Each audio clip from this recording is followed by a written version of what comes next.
જમ્મુ અને કાશ્મીર એક એવો શબ્દ છે કે જે શબ્દ આજે પણ સ્વતંત્ર ભારતમાં લેવાય તો પણ આપણને ખ્યાલ આવે કે એક વિવાદિત વિસ્તાર તરીકે સ્વતંત્રતા પશ્ચાતથી આજ દિન સુધી તે ચાલ્યો આવે છે. પણ જે સમયે સ્વતંત્રતા આપણને પ્રાપ્ત થઈ તેના પછી જમ્મુ એન્ડ કાશ્મીરની આપણે વાત કરીએ. તે સમયે જમ્મુ એન્ડ કાશ્મીરના રાજા હોય છે હરિસિંહ. હવે તમે એક વસ્તુ વિચારી શકો કે ત્રણ વિવાદિત એરિયા કયા? એક જુનાગઢ, બીજું હૈદરાબાદ અને ત્રીજું જમ્મુ એન્ડ કાશ્મીર. જુનાગઢનો નવાબ હોય છે નવાબ મોહબ્બતસિંહ. એવી જ રીતે હૈદરાબાદમાં નિઝામ હોય છે. આ બંને મુસ્લિમ હતા આપણે સમજી શકીએ.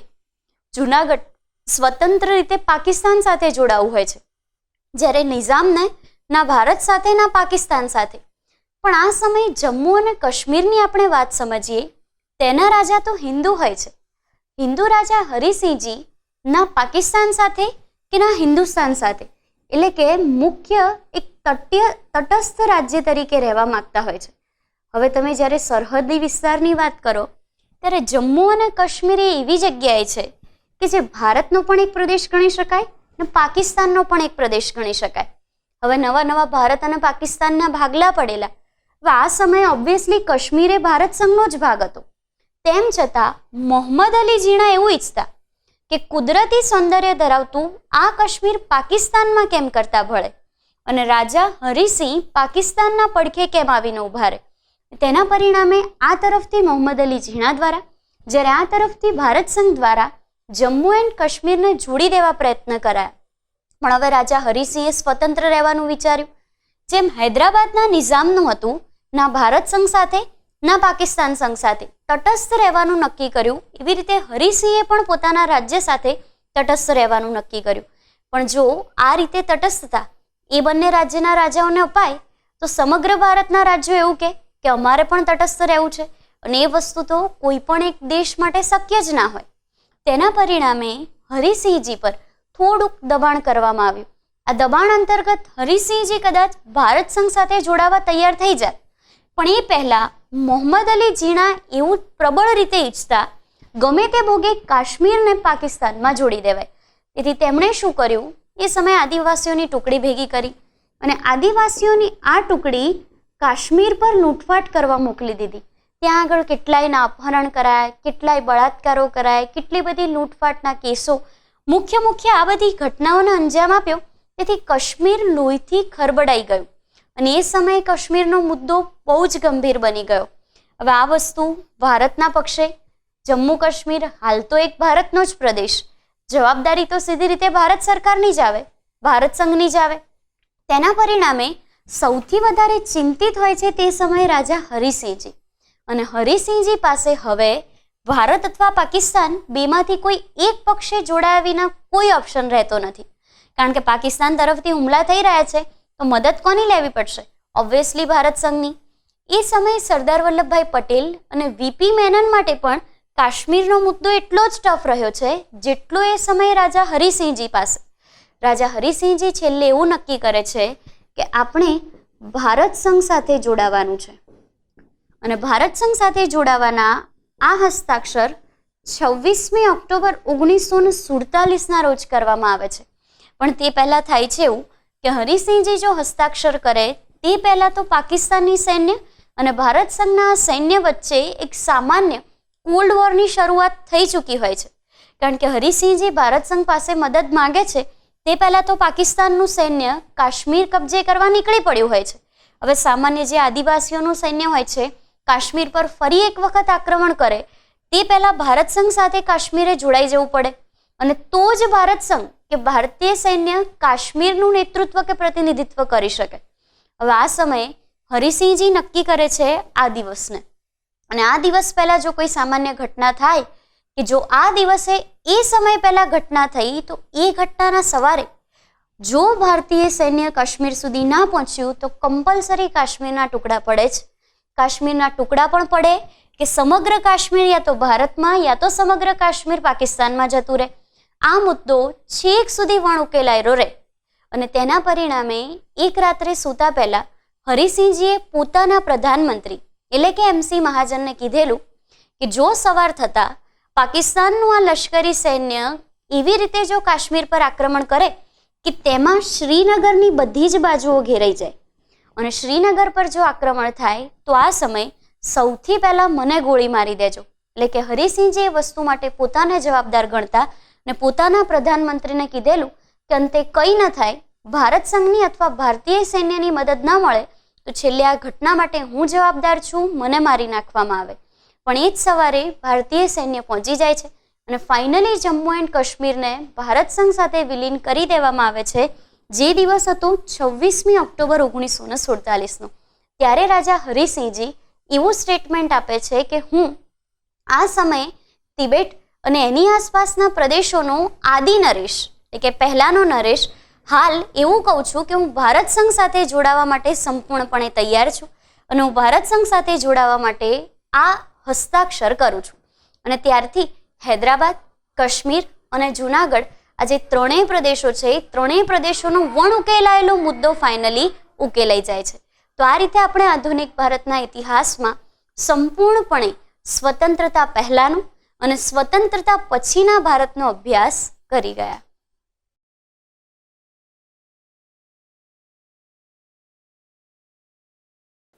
મહાગુજરાત આંદોલન સમજવા માટે તેની પૂર્વ ભૂમિકા સમજવી ખૂબ જ જરૂરી છે. આ પૂર્વ ભૂમિકાનો અભ્યાસ આપણે આગળ સહેજ એવો કરી ગયા.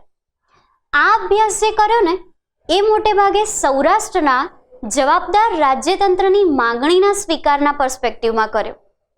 હવે સૌરાષ્ટ્રમાં જે જવાબદાર રાજ્યતંત્ર સ્થપાયું તેના પાછળ સૌરાષ્ટ્ર પ્રાંતમાં એક બંધારણ સભા જવાબદાર હતી. આ જે બંધારણ સભા જવાબદાર હતી તેના અધ્યક્ષ હોય છે પુષ્પાબહેન મહેતા. હવે એ પ્રશ્ન તો આપણને ક્લિયર થઈ ગયો કે સૌરાષ્ટ્રના પ્રથમ મુખ્યમંત્રી કોણ હતા? ઉછંગરાય ઢેબર. સૌરાષ્ટ્રના પ્રથમ રાજ્યપાલ કોણ હતા? તો નવાનગરના રાણા એટલે કે દિગ્વિજયસિંહજી. તેવી જ રીતે કૃષ્ણકુમારસિંહજી ભાવનગરના હતા. ભાવનગરના મુખ્યમંત્રી બન્યા સૌથી પહેલા બળવંતરાય મહેતા. પણ આ બંધારણ સભાની રચના સમયે મુખ્યમંત્રી બન્યા ઉછંગરાય ઢેબર, રાજ્યપાલ બન્યા દિગ્વિજયસિંહજી અને ઉપમુખ્યમંત્રી પદે તે સમય બળવંતરાય મહેતાની નિયુક્તિ કરવામાં આવી. તો હવે આપણને પ્રશ્ન એ થાય કે આ બધી જ વસ્તુ થતી હતી કઈ જગ્યાએ? આ બંધારણ સભાની રચના અને તેને લગતા મોટા ભાગના જે ઠરાવ છે આ બધા જ ઠરાવ રાજકોટ ખાતે જ્યુબિલી પાર્ક નજીક આવેલ કોનોટ હોલ નામના સ્થળ પાસે પારિત થતા હોય છે. અને કઈ જગ્યાએ પ્રથમ વખત જવાબદાર રાજ્યતંત્રની માંગને સ્વીકારીને સૌરાષ્ટ્રને એક નવા પ્રાંત તરીકે દરજ્જો અપાયો તો તે હતું જામનગર ખાતે આવેલું નવો બંગલો. અને આ નવા બંગલા ખાતે જ સરદાર વલ્લભભાઈ પટેલના વરદ હસ્તે તેમના પ્રયત્નોથી જ અને તેમની સંમતિ દ્વારા જ સૌરાષ્ટ્રને એક અલગ જ ભાગ અથવા અલગ જ દરજ્જા તરીકે માન મળ્યું અને સૌરાષ્ટ્રની એક સ્વતંત્ર રાજ્ય અથવા સ્વતંત્ર પ્રાંત તરીકે રચના થઈ. આ બધી જ વાત આપણે ક્યારની કરી રહ્યા છીએ? તો મહાગુજરાત આંદોલનની પૂર્વ ભૂમિકાની. આગળ જ મેં કીધું કે મહાગુજરાત આંદોલન સમજવા તેની પૂર્વ ભૂમિકા સમજવી બહુ જ જરૂરી છે. આ પૂર્વ ભૂમિકાને તમે ચોક્કસ 1947 થી 1956માં વહેંચી શકો છો. પણ આ બધી જે વસ્તુ હતી, આ બધી જ વસ્તુઓ જે મેં કીધી એ તો 1948ની. પણ 1948માં જ્યારે સૌરાષ્ટ્રમાં આ જવાબદાર રાજ્યતંત્ર સ્થપાયું ત્યારે સૌરાષ્ટ્રના આપણે વાત કરી તે પ્રમાણે 5 ભાગ હતા.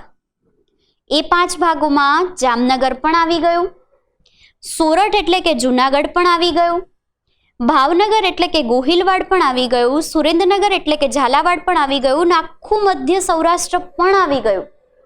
તો આ રીતે સૌરાષ્ટ્ર 5 ભાગોમાં વિભાજિત હતું.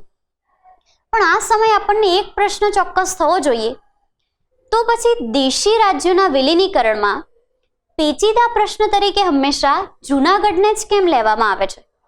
આપણને સૌને ખબર છે કે દેશી રાજ્યના વિલીનીકરણમાં ઘણા બધા એવા રાજ્યો હતા, ઘણા બધા એવા શાસકો પણ હતા કે જે દેશી રાજ્યના વિલીનીકરણમાં ભારત સંઘ સાથે ના જોડાવા માંગતા.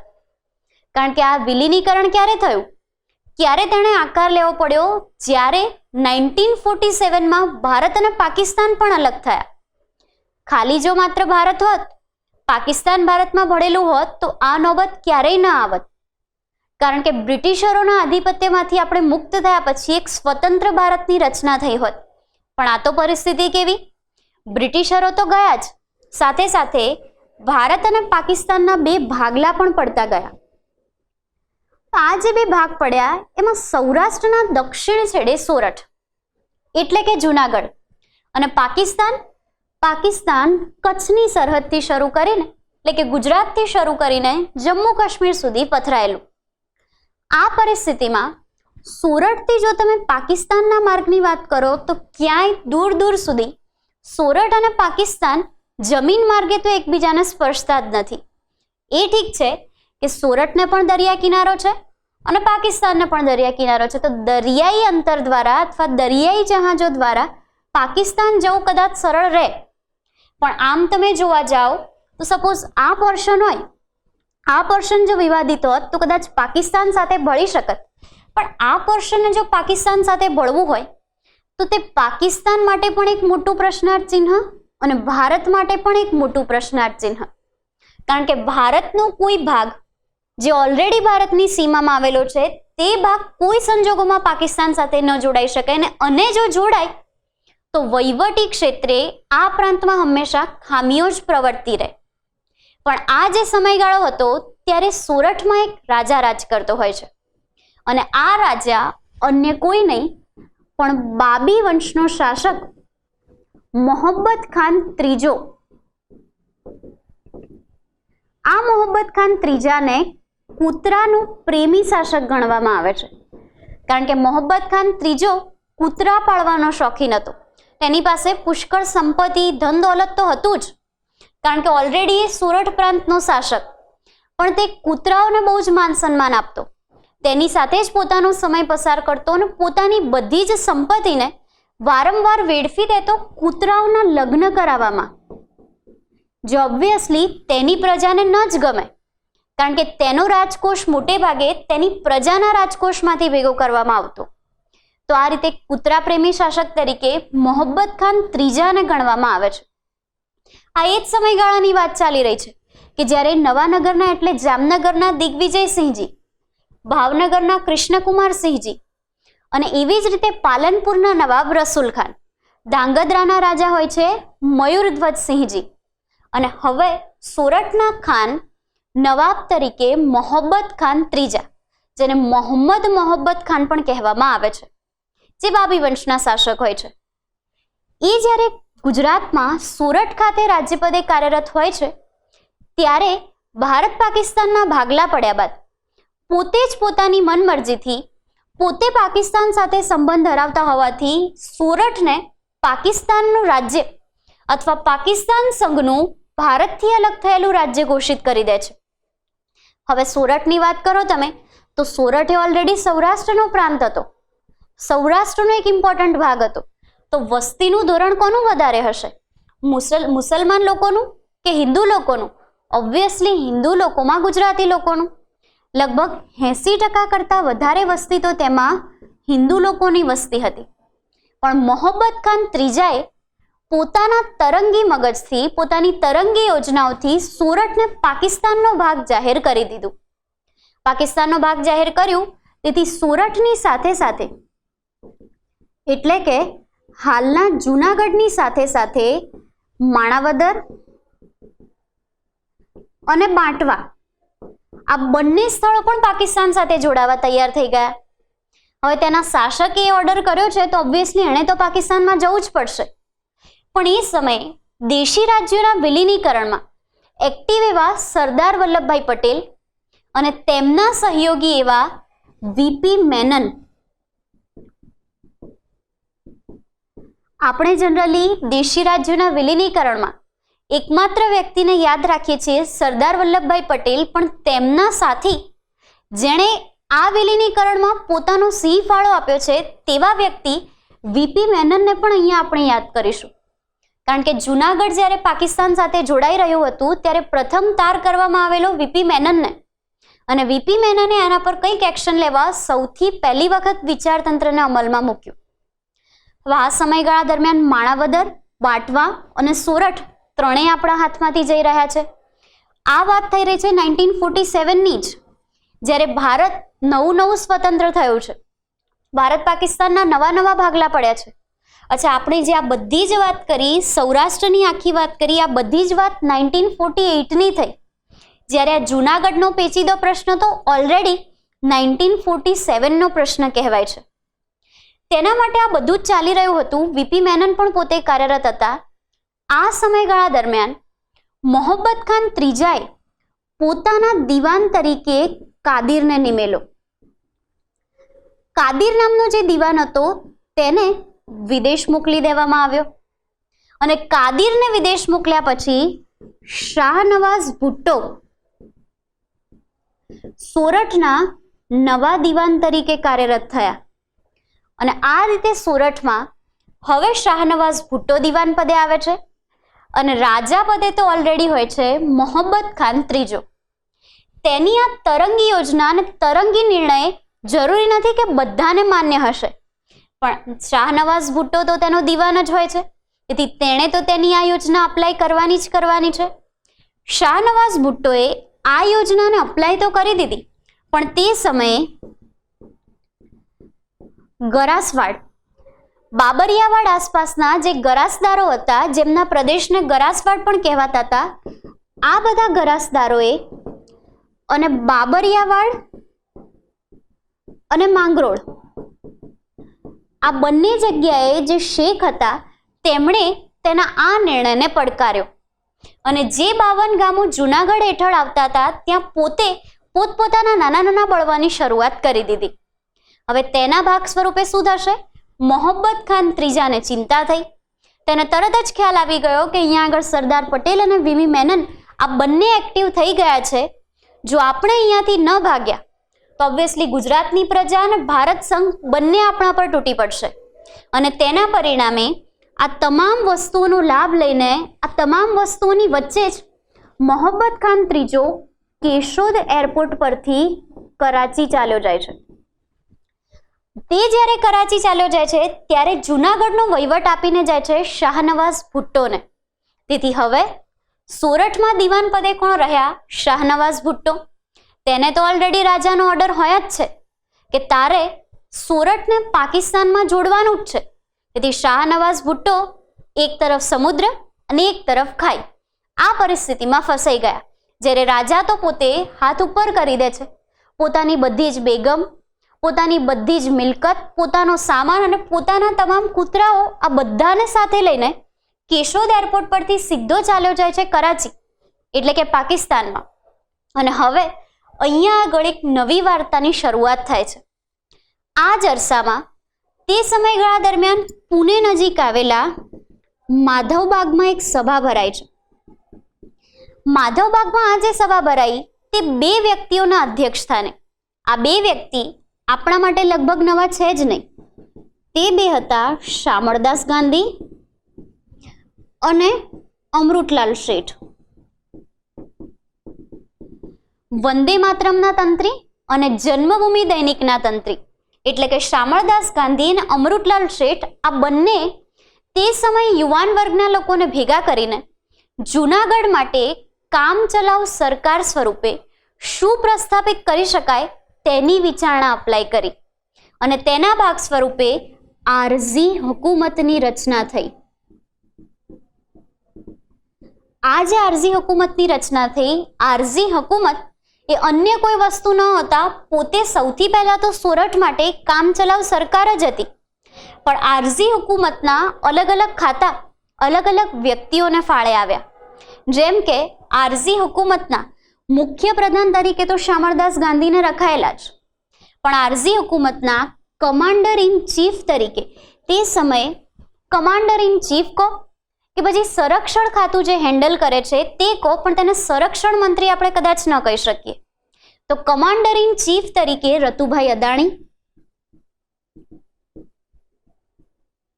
ગૃહ ખાતું સંભાળવામાં મણિલાલ દોશી,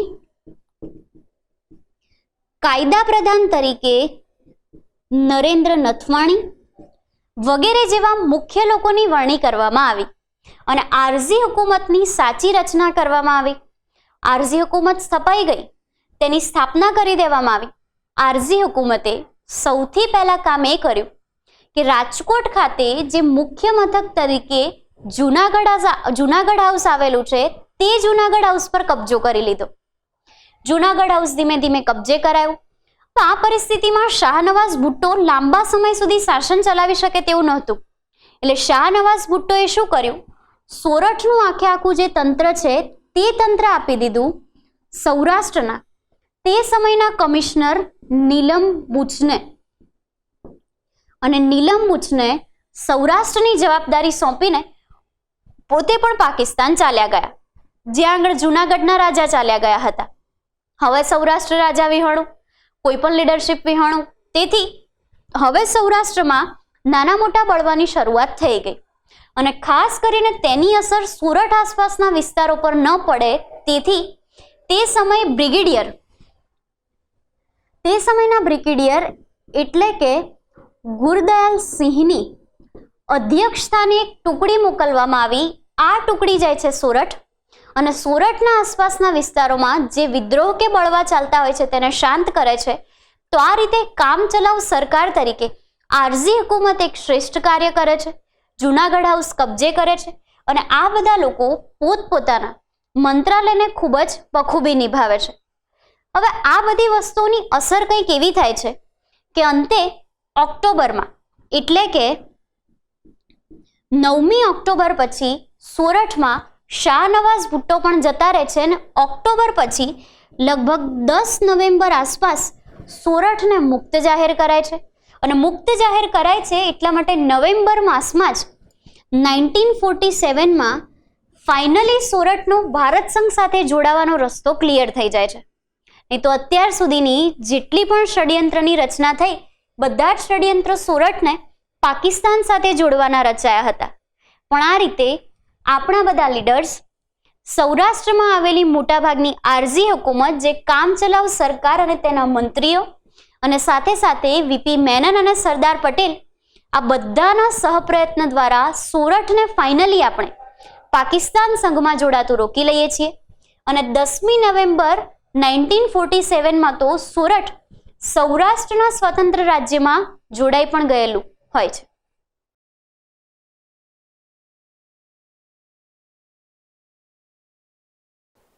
મહાગુજરાત આંદોલન આ શબ્દ બોલવામાં જેટલો સરળ લાગે છે તેની ડેપ્થ એટલી જ વધારે ઊંડી છે.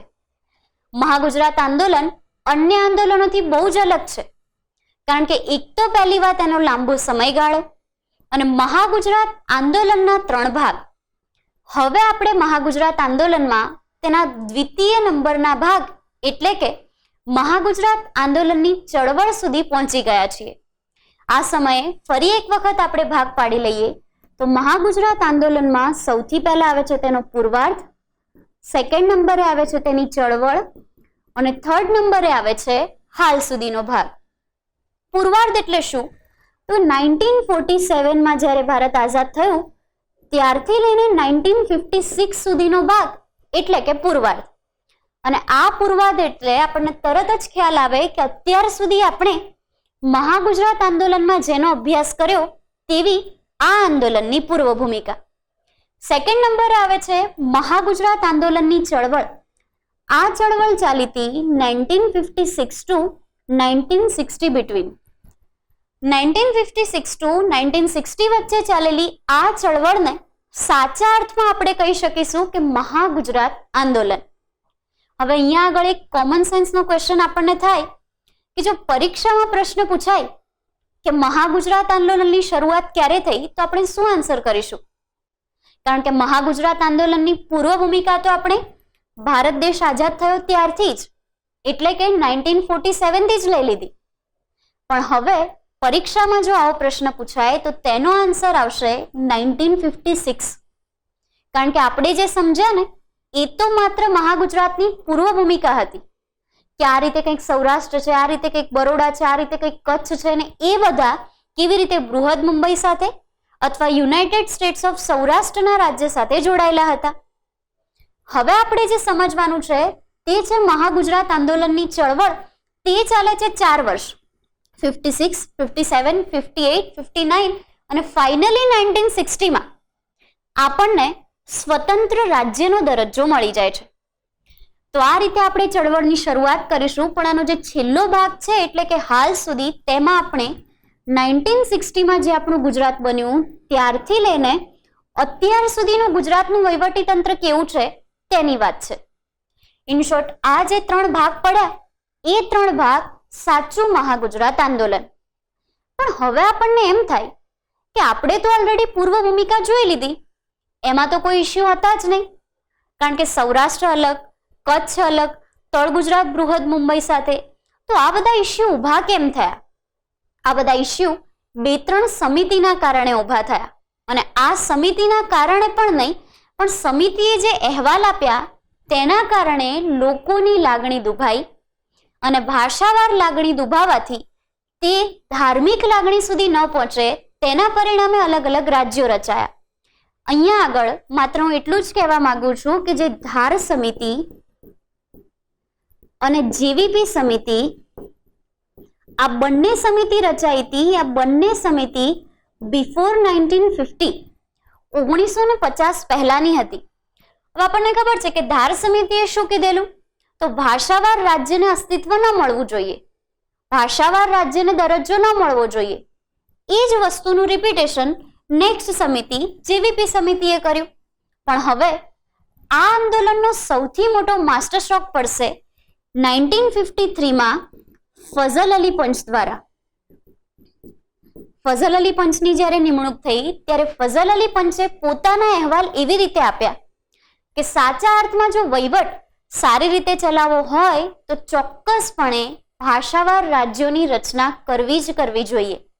અને ફઝલ અલી પંચના આધારે જ કર્ણાટક છે, ઉડીસા છે, બંગાળ છે વગેરે જેવા સ્વતંત્ર રાજ્યો પણ અસ્તિત્વમાં આવ્યા.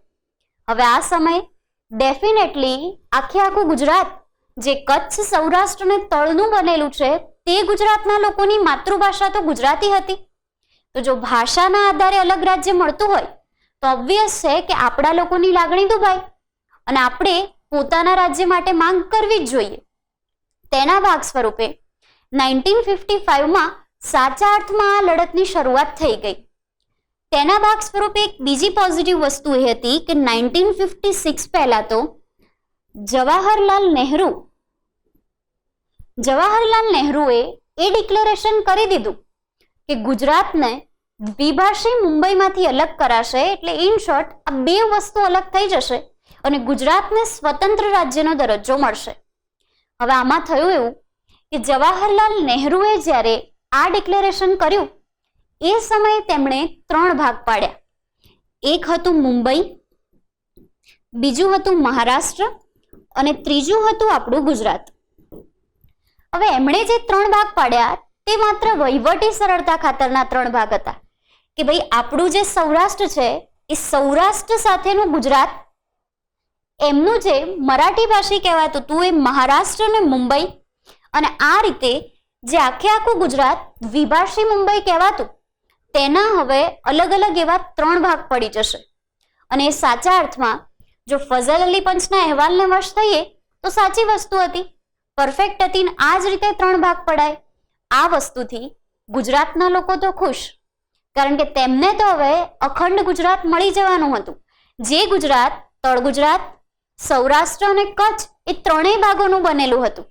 પણ આ સમયે સૌથી વધારે ખરાબ પરિસ્થિતિ થઈ મુંબઈ અને મહારાષ્ટ્ર, કારણ કે મુંબઈ અને મહારાષ્ટ્ર બંનેમાં મરાઠી લોકોની વસ્તી વધારે અને મરાઠી ભાષી લોકોને 2 પ્રાંતમાં અલગ કરવાના, 2 રાજ્યમાં અલગ કરવાની વાત સાંભળીને જ મહારાષ્ટ્ર અને મુંબઈમાં ઠેર ઠેર ભયાનક તોફાનોની શરૂઆત થઈ ગઈ. અને ગુજરાતના લોકોના હાથમાં માંડ એક સમયે અખંડ ગુજરાત, જે પોતાનું ગુજરાત, જે ભાષાકીય ગુજરાતી ભાષા પરથી બનેલું ગુજરાત આવવાનું હતું, તે વસ્તુ પણ નસ્ત નાબૂદ થવાની તૈયારીઓ શરૂ થઈ ગઈ. તો આ રીતે 1956માં ગુજરાત જે અલગ રાજ્ય બની શકતું હતું તેના હાથમાંથી આખી ઓપોર્ચ્યુનિટી જતી રહી અને તે જ હતી સાચા અર્થમાં ચળવળ શરૂ થવા માટેની એક સૌથી મોટી ચીમકી. મહારાષ્ટ્ર અને મુંબઈ બંનેમાં મરાઠી ભાષી લોકોએ તોફાનો કર્યા, તોડફોડ કરી, હડતાળો પાડી, કરફ્યુ કર્યા અને ઘણી બધી નાની મોટી વસ્તુઓ થઈ, નાના મોટા આંદોલનો કે ચળવળો થઈ અને તેથી ફાઇનલી આ ડેક્લેરેશન કેન્સલ કરી દીધું ને હવે દ્વિભાષી મુંબઈ જ અસ્તિત્વમાં રહેશે તેવું ડેક્લેરેશન કન્ફર્મ કરવામાં આવ્યું. એટલે હવે ફરીથી મુંબઈ, મહારાષ્ટ્ર અને ગુજરાત આ ત્રણેય એક જ દ્વિભાષી મુંબઈનો જ ભાગ બનીને રહેવાના હતા. આ વસ્તુ ગુજરાતીઓથી સહન ન થઈ. તેના પરિણામે એક સમયે લો ગાર્ડનના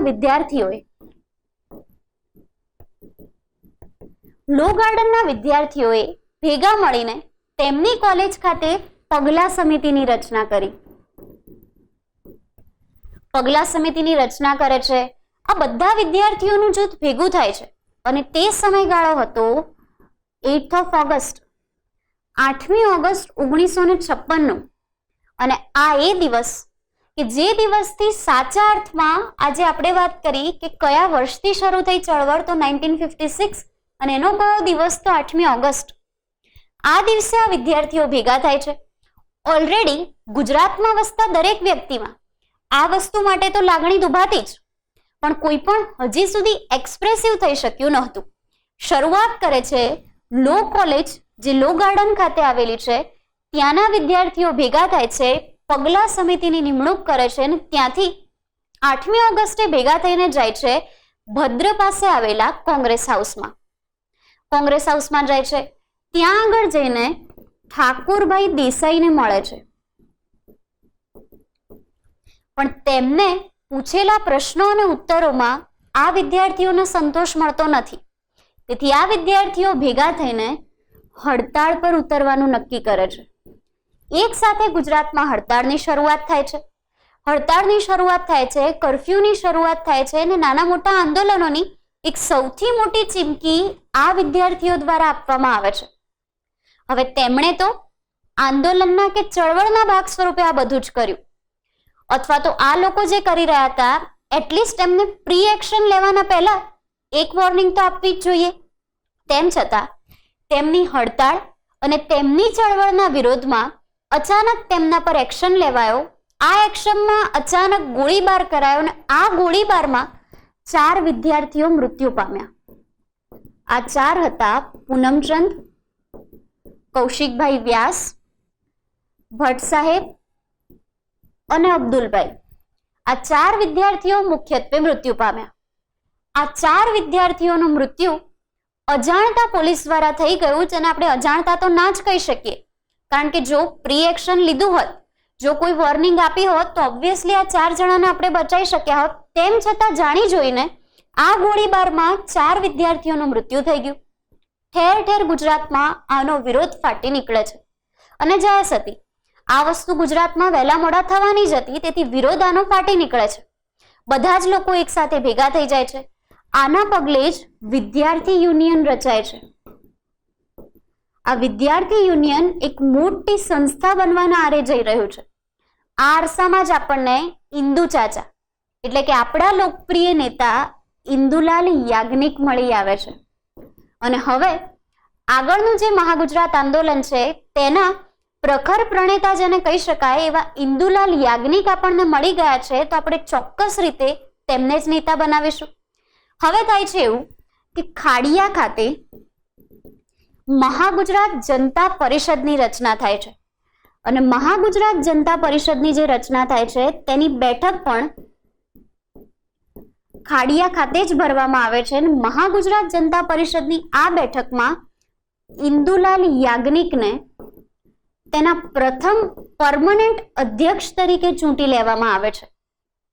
હવે જે આ પ્રથમ પરમનન્ટ અધ્યક્ષ ચૂંટાયા ઇન્દુલાલ યાજ્ઞિક, તેના પછી મહાગુજરાત જનતા પરિષદમાં 2 અન્ય વ્યક્તિઓ જોડાયા.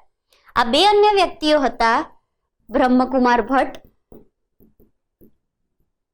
અને હરિહર ખંભોળજા. પણ એમાંથી ઇન્દુલાલ યાજ્ઞિક આપણા માટે સૌથી ઇમ્પોર્ટન્ટ રહેશે, કારણ કે આપણા લોકપ્રિય ઇન્દુ ચાચા તરીકે તે જાણીતા હોય છે. તેમણે મહાગુજરાત જનતા પરિષદનું અધ્યક્ષ સ્થાન તો લીધું, તેની લીડરશિપ તો લીધી, પણ આ મહાગુજરાત જનતા પરિષદની રચના પાછળ એક નાની વસ્તુ આપણે યાદ રાખવી પડશે. તે છે, અત્યારે આપણે જે વાત કરી રહ્યા છીએ તે છે 1956ની, પણ આની પૂર્વ ભૂમિકા જનતા પરિષદની થોડીક અલગ છે. 1950માં જ્યારે આ બધી જ વસ્તુ કન્ટિન્યુ થઈ રહી હતી, ત્યારે 1951માં સૌ પ્રથમવાર ત્રિકમલાલ દ્વારા મહાગુજરાત સીમા સમિતિની રચના થઈ હતી. અને આ મહાગુજરાત સીમા સમિતિએ પોતાનું પ્રથમ અધિવેશન જે ભર્યું તે અધિવેશન 1952માં, એટલે કે એક વર્ષ પછી ભરાયું. હવે મહાગુજરાત સીમા સમિતિની રચના થઈ ગઈ છે, તેનું અધિવેશન ભરાયું છે, તેનું અધ્યક્ષ સ્થાન પણ હતું. હિંમતલાલ શુક્લ દ્વારા લેવામાં આવ્યું હતું અધ્યક્ષ સ્થાન, ને તેમને અધ્યક્ષ બનવા મજબૂર કરેલા ભાઈલાલભાઈ પટેલે. તો આ વસ્તુ ઓલરેડી કાર્યરત હતી જ. પછી થાય છે 1955માં બીજો એક માસ્ટર સ્ટ્રોક, કે મહેમદાબાદ ખાતે જે ગુજરાત કોંગ્રેસની સભા ભરાઈ હતી, આ મહેમદાબાદની સભામાં પણ આ દ્વિભાષી જે રાજ્ય છે તેના વિરોધનો પ્રખર આંદોલન શરૂ કરવાની વાત કરાઈ. અને તેના પરિણામે આ જે આખું આંદોલન હતું તેને સૌથી મોટો વેગ મળી રહ્યો. આ આપણે વાત કરી કે મહાગુજરાત જનતા પરિષદની પૂર્વ ભૂમિકા કઈ કેવી હતી.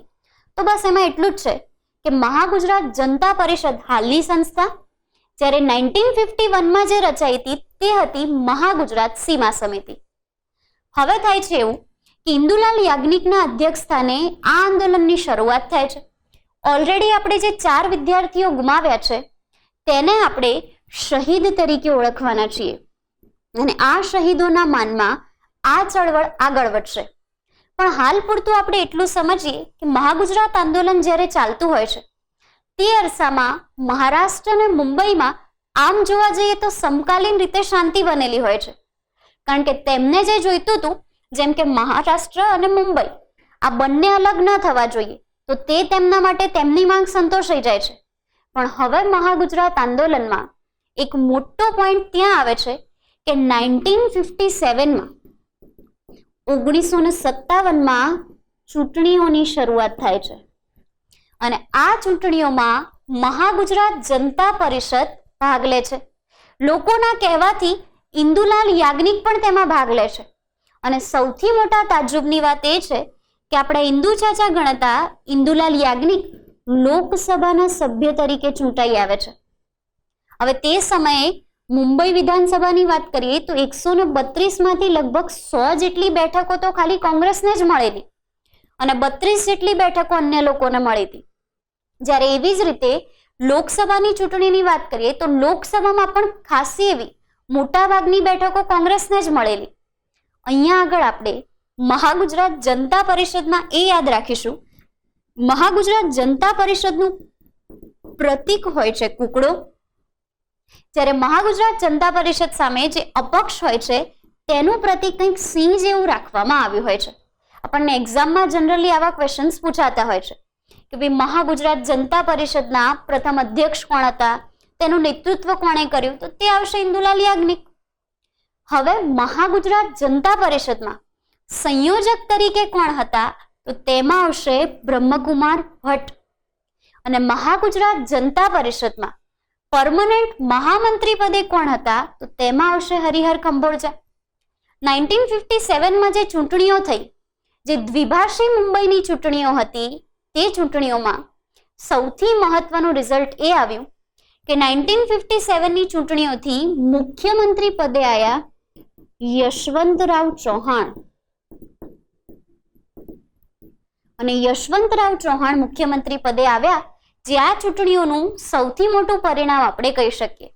અચ્છા, તો આપણને હજી એક પ્રશ્ન એ ખટકવો જોઈએ, તો આ બધા અરસામાં મોરારજીભાઈ દેસાઈની શું ભૂમિકા હતી?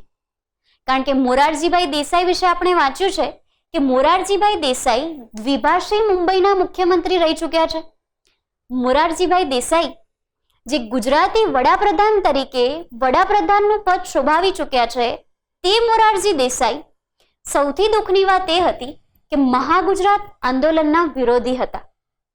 તે હંમેશા દ્વિભાષી મુંબઈના જ હિમાયતી રહ્યા છે અને એના પરિણામે મહારાષ્ટ્ર, મુંબઈ અને ગુજરાત એક રહે, મોરારજીભાઈ દેસાઈ પહેલાથી એવું જ ઈચ્છતા અને તેના પરિણામે મોરારજી દેસાઈએ આજે મહાગુજરાતની ચળવળ શરૂ થાય તેના વિરુદ્ધમાં ઉપવાસ પણ કરેલા. ઘણા બધા લાંબા સમય સુધી ઉપવાસ કરેલા, પણ આપણે તો ગુજરાત જોઈતું જ હતું. તેથી મોટા ભાગના લોકોએ મોરારજી દેસાઈના આ ઉપવાસને અવગણી દીધા અને છેવટે આ આંદોલન તો પોતાના રસ્તામાં પોતાની રીતે શરૂ જ રહે છે. સામે મોરારજીભાઈ દેસાઈના કોઈ જ ઉપવાસની અસર થતી નથી. ઘણી બધી વખત તો એવું પણ થતું કે મોરારજી દેસાઈ લોકોને પોતાનામાં ભરમાવા માટે પોતાની સભા અલગથી યોજે અને એ દિવસે મહાગુજરાત જનતા પરિષદના લોકો કર્ફ્યુ રાખી દે. કર્ફ્યુ રાખી દે તેના પરિણામે કોઈ જે સભા અટેન્ડ કરી શકે નહીં. એટલે મોરારજી દેસાઈ મહાગુજરાત આંદોલનના વિરોધી હતા, તેના પરિણામે કંઈક આવી વસ્તુઓ પણ થયેલી છે.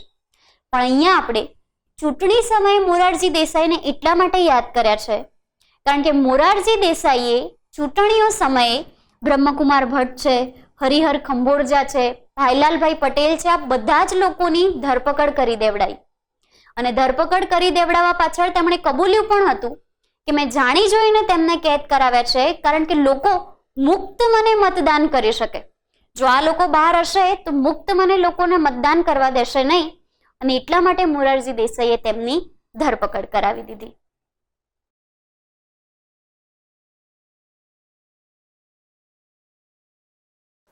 મહાગુજરાત આંદોલનની ચળવળ દરમિયાન છેલ્લે આપણે એટલું ચોક્કસ જોયું કે 1957ની ચૂંટણીઓ પછી હવે દ્વિભાષી મુંબઈના નવા મુખ્યમંત્રી આવે છે યશવંતરાય ચૌહાણ.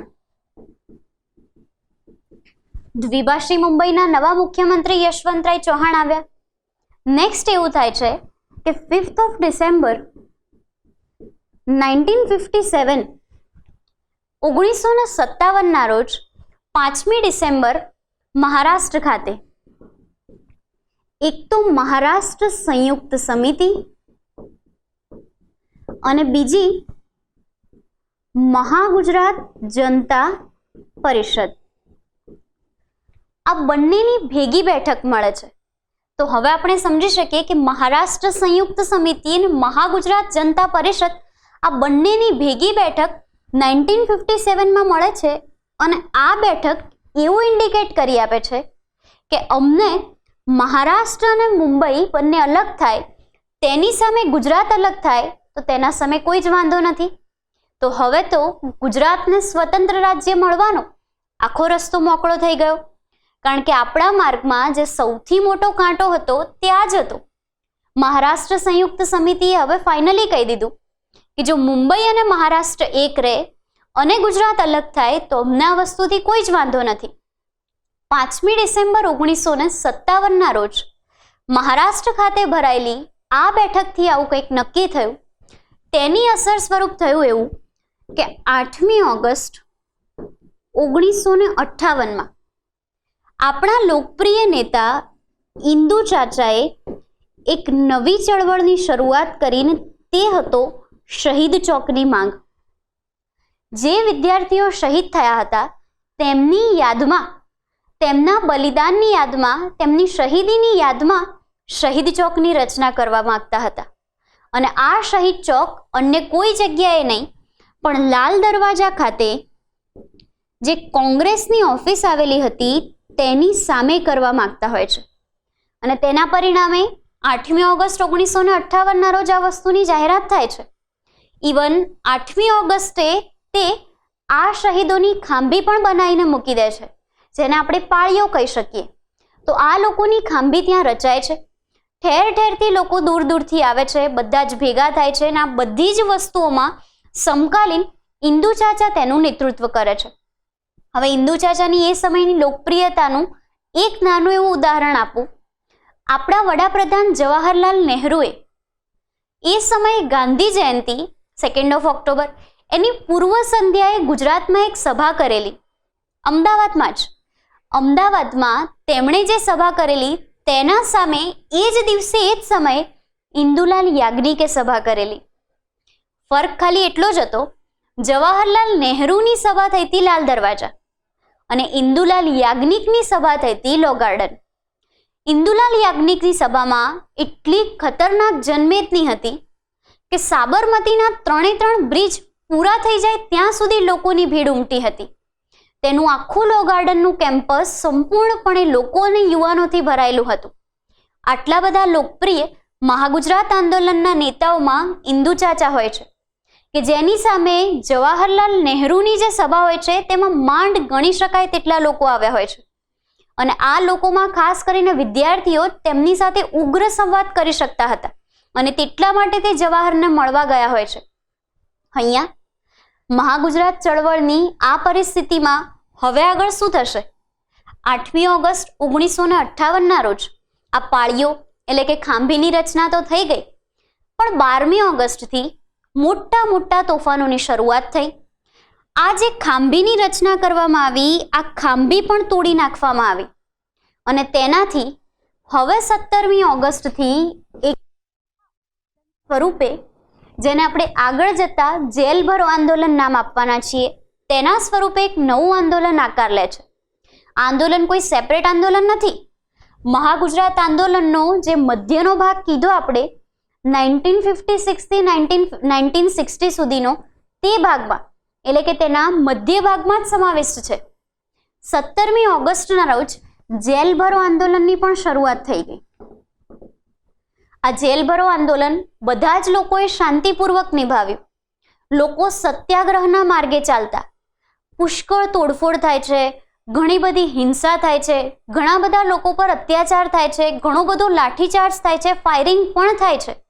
પણ આ આખી પરિસ્થિતિમાં ગુજરાતના લોકોએ સખત શાંતિપૂર્ણ, જેને આપણે કહી શકાય પેશન્સ રાખીને સખત ધીરજપૂર્વક વ્યવહાર કર્યો હોય છે. અને તેના સામે એટલા માટે જ એવું કહેવાય છે કે મહાગુજરાત જનતા પરિષદની અધ્યક્ષતામાં જે આખી મહાગુજરાત આંદોલનની ચળવળ થઈ હતી તે સખત શાંતિપૂર્ણ હતી. અને આજે વિશ્વમાં પણ મહાગુજરાત આંદોલનની આ ચળવળના દાખલા આપવામાં આવે છે. 17મી ઓગસ્ટે આજે ખાંભી કે પાળીઓ મુકાયો તેને પાડી નાખવાના વિરોધમાં સમગ્ર ગુજરાતમાં ઠેર ઠેર તોફાનો થયા. હવે એ સમયે દ્વિભાષી મુંબઈના મુખ્યમંત્રી એટલે કે યશવંતરાય ચૌહાણે તે સમયે કેન્દ્રીય સ્થાને કહેવું પડ્યું કે ગુજરાતમાં અને મહારાષ્ટ્રમાં ભાવનાત્મક એકતા સ્થપાઈ શકી નથી અને તેના પરિણામે તત્કાલીન મહારાષ્ટ્ર અને ગુજરાત આ બંને પર કંઈક એક્શન લેવામાં આવે. કારણ કે જો ગુજરાત અને મહારાષ્ટ્ર હજી પણ આ રીતે ભેગા જ રહેશે તો નાની મોટી તોડફોડ કે હિંસા ચાલતી જ રહેશે. એટલે તાત્કાલિક યશવંતરાય ચૌહાણે સભામાં કબૂલવું પડ્યું કે મહારાષ્ટ્ર અને ગુજરાત વચ્ચે ભાવનાત્મક એકતા સહેજ પણ સ્થપાઈ શકી નથી. કારણ કે 1957માં આપણે અગાઉ જોયું કે જ્યારે મહાગુજરાત જનતા પરિષદ અને મહારાષ્ટ્ર સંયુક્ત સમિતિ આ બંને ભેગી બેઠક કરી ત્યારે કદાચ એવું લાગતું કે આ બંને વચ્ચે શાંતિમય મંત્રણા થઈ હશે. પણ આ વસ્તુએ ઇન્ડિકેટ કરી દીધું કે મહાગુજરાત જનતા પરિષદ અને મહારાષ્ટ્ર સંયુક્ત સમિતિ આ બંનેના વિચારો તદ્દન અલગ છે. બંનેની ફાઇટ પોતપોતાના રસ્તે તદ્દન અલગ છે. અને તેનું સૌથી મોટું ઉદાહરણ બન્યું જેલ ભરો આંદોલન. લગભગ 226 દિવસ સુધી કન્ટિન્યુઅસ આ આંદોલન શરૂ રહે છે. 1958થી શરૂ કરીને 1959 સુધી કન્ટિન્યુઅસલી આંદોલન ચાલુ રહે છે. અને એટલા માટે જ શાંતિના પ્રસ્તાવ સમાન આ આંદોલનને વિશ્વના લોકો પણ આજે યાદ કરે છે. મહાગુજરાતની આ જે ચળવળ હતી, આ ચળવળમાં યશવંતરાવ ચૌહાણે આ કબૂલવું પડ્યું. ફાઇનલી 1959માં નવેમ્બરમાં જવાહરલાલ નહેરુની ગુજરાતમાં એક સભા હોય છે.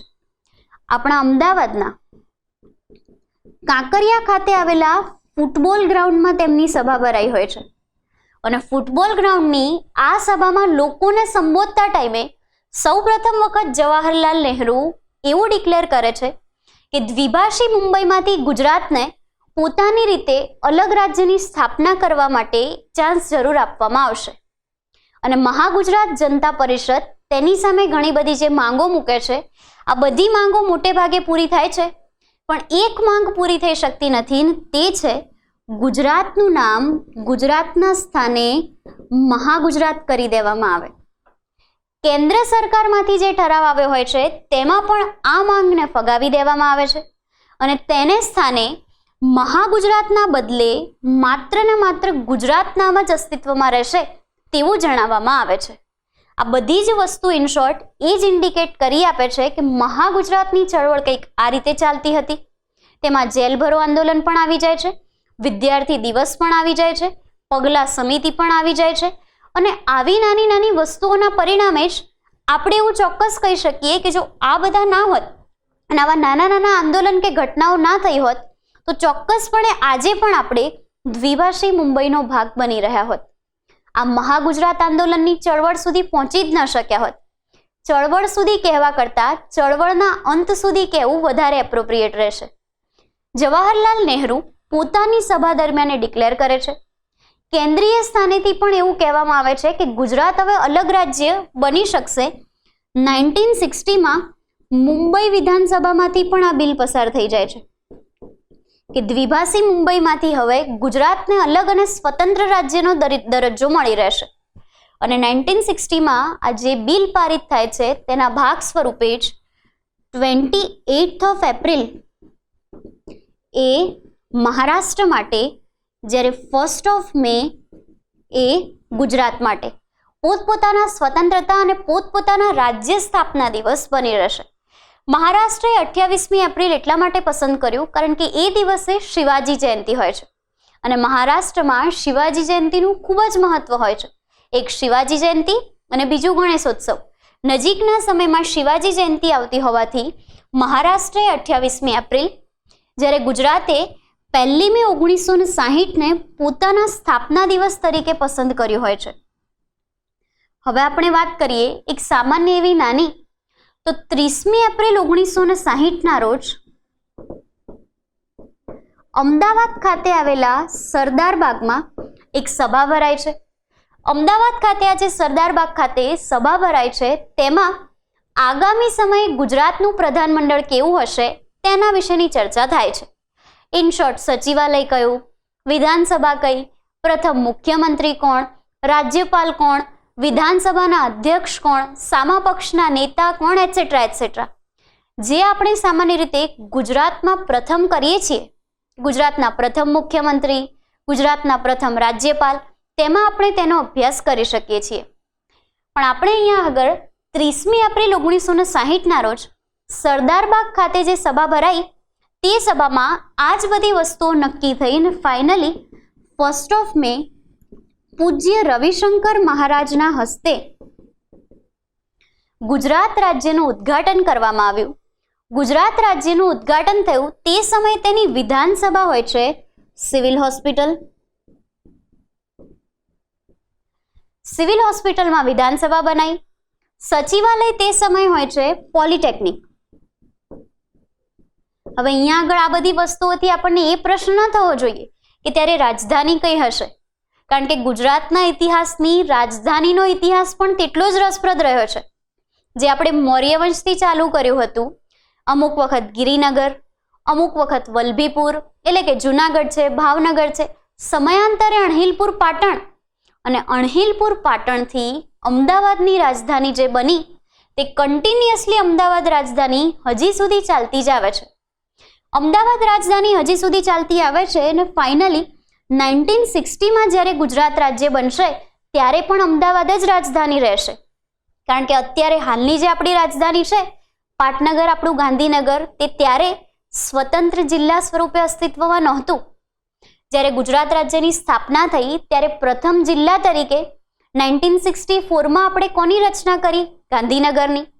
અને પછી છેક 1971માં 1971માં અમદાવાદથી આપણે આપણું પાટનગર બદલીને ગાંધીનગર કર્યું. પણ ત્યાં સુધી પાટનગર અમદાવાદ, તેથી ચોક્કસપણે વિધાનસભા આવેલી હતી સિવિલ હોસ્પિટલમાં, આપણું સચિવાલય આવેલું હતું પોલિટેકનિક ખાતે, ગુજરાતના પ્રથમ મુખ્યમંત્રી હતા જીવરાજ મહેતા, ગુજરાતના પ્રથમ રાજ્યપાલ હતા મહેંદી નવાઝ જંગ,